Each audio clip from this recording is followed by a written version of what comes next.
রাধে কৃষ্ণ বন্ধুরা, কেমন আছেন আপনারা? আশা করি সবাই ভালো আছেন। আজকে আবার একটা নতুন ভিডিও নিয়ে হাজির হয়ে গেছি। ভিডিওটি শেষ অবধি দেখার অনুরোধ রইল। আজকের গল্প বঙ্কিমচন্দ্র চট্টোপাধ্যায়ের অন্যতম শ্রেষ্ঠ উপন্যাস কপালকুণ্ডলা। আজকে তার 20 পর্ব। সপ্তগ্রামের এই ভাগ যে বনময়, তাহা পূর্বেই কতক কতক উল্লিখিত হইয়াছে। গ্রামের কিছু দূরে নিবিড় বন। কপালকুণ্ডলা একাকিনী এক সংকীর্ণ বন্যপথে ওষুধের সন্ধানে চলিলেন।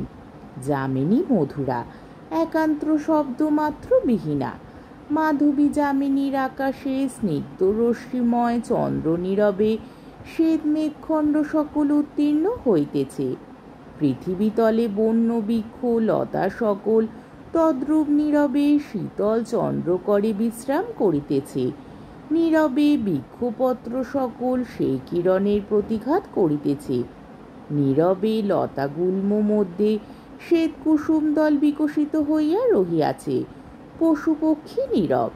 কেবল কদাচিৎ মাত্র ভগ্ন বিশ্রাম কোনো পক্ষীর পক্ষস্পন্দন শব্দ, কোথাও কষ্টি শুষ্ক পত্রপাত শব্দ, কোথাও তলস্থ শুষ্ক পত্র মধ্যে উড়ক জাতীয় জীবের কষ্টিত গতিজনিত শব্দ, কষ্টিত অতি দূরস্থ কুক্কুর রব। এমতো নহে যে একেবারে বায়ু বহিতেছে না। মধুমাসে দেহ স্নিগ্ধকর বায়ু অতি মন্দ, একান্ত নিঃশব্দ বায়ু মাত্র। তাহাতে কেবলমাত্র বৃক্ষের সর্বাগ্র ভাগারুড়ো পত্রগুলি হেলিতেছিল, কেবলমাত্র আভূমি প্রণত শ্যামালতা দুলিতেছিল, কেবলমাত্র নীলম্বর সঞ্চারী ক্ষুদ্র শ্বেতাম্বুদখণ্ডগুলি ধীরে ধীরে বইতেছিল, কেবলমাত্র তদ্রূপ বায়ু সংসর্গে সম্ভুক্ত পূর্ব সুখের অস্পষ্ট স্মৃতি হৃদয়ে অল্প জাগরিত হইতেছিল। কপালকুণ্ডলার সেই রূপ পূর্বস্মৃতি জাগরিত হইতেছিল। বালিয়াড়ির শিখরে যে সাগর বাড়ি বিন্দু সংস্পৃষ্ট মলয়ানীল তাহার লম্বলক মণ্ডল মধ্যে ক্রীড়া করিত, তাহা মনে পড়িল। অমল নীলান্তন গগন প্রতি চাহিয়া দেখিলেন, সেই অমল নীলানন্ত গগনরূপী সমুদ্র মনে পড়িল। কপালকুণ্ডলা পূর্বস্মৃতির সমালোচনায় অন্যমনা হইয়া চলিলেন।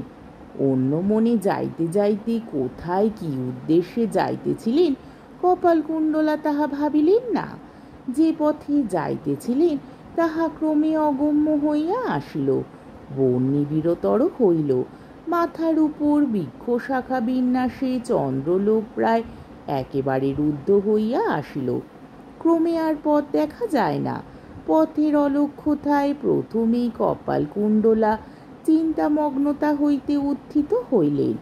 ইতস্তত দৃষ্টিপাত করিয়া দেখিলেন, এই নিবিড় বন মধ্যে আলো জ্বলিতেছে। লুপ্তুন্নিশাও পূর্বে এই আলো দেখিয়াছিলেন। কপালকুণ্ডলা পূর্ব অভ্যেস ফলে এ সকল সময় ভয়হীনা অথচ কৌতূহলময়ী। ধীরে ধীরে সেই দীপজ্যোতির অভিমুখে গেলেন।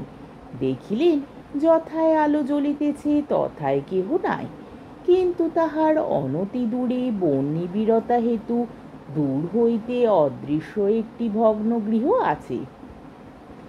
গৃহটি ইষ্টক নির্মিত, কিন্তু অতি ক্ষুদ্র, অতি সামান্য। তাহাতে একটি মাত্র ঘর। সেই ঘর হইতে মনুষ্য কথোপকথন শব্দ নির্গত হইতেছিল। কপালকুণ্ডলা নিঃশব্দ পদক্ষেপে গৃহ সন্নিধানে গেলেন। গৃহের নিকটবর্তী হইবা মাত্র বোধ হইল দুইজন মনুষ্য সাবধানে কথোপকথন করিতেছে। প্রথমে কথোপকথন কিছুই বুঝিতে পারিলেন না। পরে ক্রমে চেষ্টাজনিত কর্ণের তীক্ষ্ণতা জন্মিলে নিম্নলিখিত মতো কথা শুনিতে পাইলেন। একজন কহিতেছে, আমার অভীষ্ট মৃত্যু, ইহাতে তোমার অভিমত না হয় আমি তোমায় সাহায্য করিব না, তুমিও আমার সহায়তা করিও না। অপর ব্যক্তি কহিল, আমিও মঙ্গলাকাঙ্ক্ষী নহি, কিন্তু যাবজ্জীবন জন্য ইহার নির্বাসন হয় তাহাতে আমি সম্মত আছি। কিন্তু হত্যার কোনো উদ্যোগ আমা হইতে হইবে না, বরং তাহার প্রতিকূলাচরণ করিব। প্রথম আলাপকারী কহিল, তুমি অতি অবোধ, অজ্ঞান, তোমায় কিছু জ্ঞানদান করিতেছি, মনোসংযোগ করিয়া শ্রবণ করো। অতি গূঢ় বৃত্তান্ত বলিব, চতুর্দিক একবার দেখিয়া আইসো, যেন মনুষ্য সার শুনিতে পাইতেছি। বাস্তবিক কপালকুণ্ডলা কথোপকথন উত্তম রূপে শুনিবার জন্য কক্ষ প্রাচীরের অতি নিকটে আসিয়া দাঁড়াইয়াছিলেন, এবং তাহার আগ্রহতিশয় ও শঙ্কার কারণে ঘন ঘন গুরুশ্বাস বহিতেছিল। সমবিবাহারীর কথায় গৃহমধ্যস্থ এক ব্যক্তি বাহিরে আসিলেন এবং আসিয়াই কপালকুণ্ডলাকে দেখিতে পাইলেন। কপালকুণ্ডলাও পরিষ্কার চন্দ্রালোকে আগন্তুক পুরুষের অবয়ব সুস্পষ্ট দেখিলেন। দেখিয়া ভীত হইবেন কি প্রফুল্লিতা হইবেন তাহা স্থির করিতে পারিলেন না। দেখিলেন আগন্তুক ব্রাহ্মণ বেশী, সামান্য ধুতি পরা, গাত্র উত্তরীয়ে উত্তম রূপে আচ্ছাদিত। ব্রাহ্মণ কুমার অতি কোমল বয়স্ক, মুখমণ্ডলে বয়স চিহ্ন কিছুমাত্র নাই। মুখখানি পরম সুন্দর, সুন্দরী রমণী মুখের ন্যায় সুন্দর, কিন্তু রমণী দুর্লভ তেজগর্ভ বিশিষ্ট।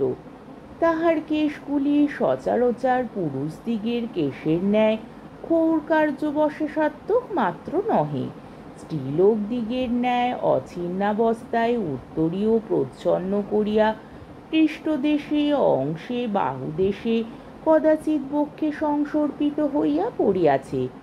ললাট প্রশস্ত, ঈষৎস্ফীত, মধ্যস্থলে একমাত্র শিরা প্রকাশ শোভিত। চক্ষু দুটি বিদ্যুৎ তেজে পরিপূর্ণ। কোষশূন্য এক তরবারি হস্তে ছিল, কিন্তু এই রূপরাশির মধ্যে এক ভীষণ ভাব ব্যক্ত হইতেছিল।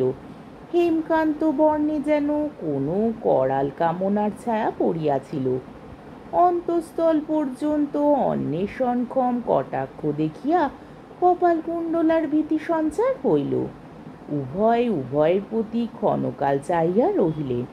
প্রথমে কপালকুণ্ডলা নয়ন পল্লব নিক্ষিপ্ত করিলেন। কপালকুণ্ডলা নয়ন পল্লব নিক্ষিপ্ত করাতে আগন্তুক তাহাকে জিজ্ঞাসা করিলেন, তুমি কে? যদি 1 বৎসর পূর্বে হিজলির কিয়াবনে কপালকুণ্ডলার প্রতি এ প্রশ্ন হইত, তবে তিনি তৎক্ষণে সঙ্গত উত্তর দিতেন। কিন্তু এখন কপালকুণ্ডলা কতক দূর গৃহরমণীর স্বভাব সম্পন্না হইয়াছিলেন, সুতরাং সহসা উত্তর করিতে পারিলেন না।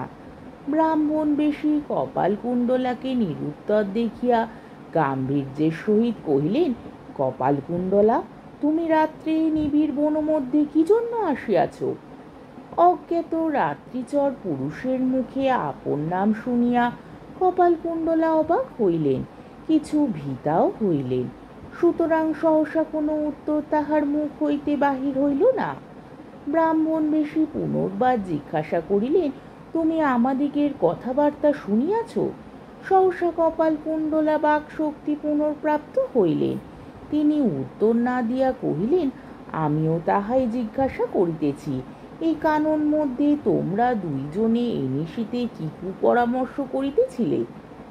ব্রাহ্মণ বেশী কিছুকাল নিরুত্তরে চিন্তামগ্ন হইয়া রহিলেন, যেন কোনো নতুন ইষ্টসিদ্ধির উপায় তাহার চিত্ত মধ্যে আসিয়া উপস্থিত হইল।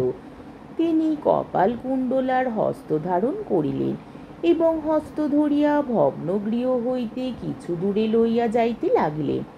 কপালকুণ্ডলা অতি ক্রোধে হস্তমুক্ত করিয়া লইলেন।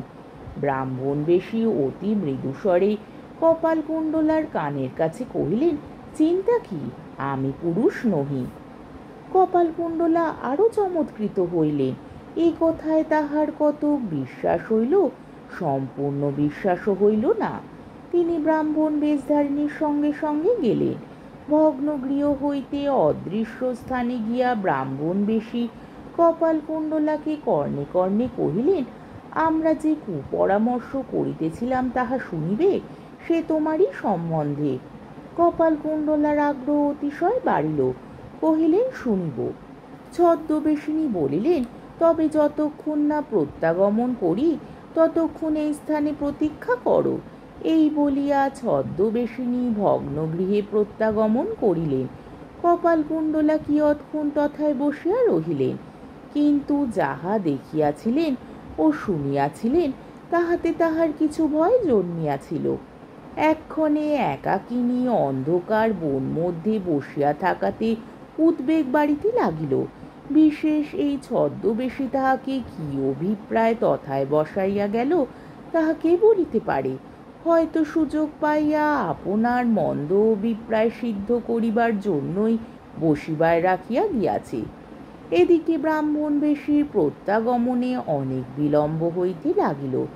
কপালকুণ্ডলা আর বসিতে পারিলেন না, উঠিয়া দ্রুত পাদবিক্ষেপে গৃহাভিমুখে চলিলেন।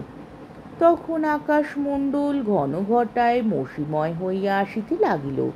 কাননতলে যে সামান্য আলো ছিল তাহাও অন্তর্হিত হইতে লাগিল। কপালকুণ্ডলা আর তিলার্ধ বিলম্ব করিতে পারিলেন না, শীঘ্র পদে কানন অভ্যন্তর হইতে বাইরে আসিতে লাগিলেন। আসিবার সময় যেন পশ্চাৎভাগে অপর ব্যক্তির পদক্ষেপ ধ্বনি শুনিতে পাইলেন, কিন্তু মুখ ফিরাইয়া অন্ধকারে কিছু দেখিতে পাইলেন না। কপালকুণ্ডলা মনে করিলেন ব্রাহ্মণবেশী তাহার পশ্চাৎ আসিতেছে। বন ত্যাগ করিয়া পূর্ব বর্ণিত ক্ষুদ্র বন পথে আসিয়া বাহির হইলেন। তথায় তাদৃশ অন্ধকার নহে। দৃষ্টিপথে মনুষ্য থাকিলে দেখা যায়, কিন্তু কিছুই দেখা গেল না। অতএব দ্রুত পদে চলিলেন, কিন্তু আবার স্পষ্ট মনুষ্য গতি শব্দ শুনিতে পাইলেন।